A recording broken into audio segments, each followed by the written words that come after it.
Hey guys, Ricardo here and welcome to another blog tech tips. In this one guys, I'll show you to uninstall apps on your Fire TV stick. So go ahead and get your remote.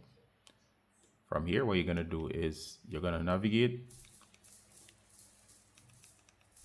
You can find your apps here to launch them in case the main ones are not on this strip here, which is right here.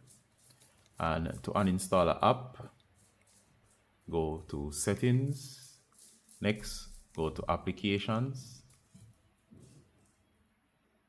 Now under applications, you'll see several stuff. Go to manage install applications.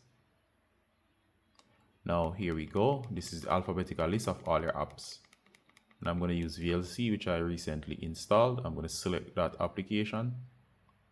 And under this application, you can see that I have the permissions. I can launch application, meaning go ahead and launch it. It gives you the information when it was installed and so on. I can force stop it. Uninstall, I can offload it, meaning offload it via the storage device in clear cache, all of that. All right, so here I'm gonna simply hit, or should I say show you where to find. So if I hit uninstall, it will remove the application. I don't really wanna do that. So that's where you'll find uninstall. Go ahead and use the middle button here and uninstall to get rid of that application. Once you're finished, it should be removed from your apps list. Hope that was useful, guys. See you in the next one. Bye.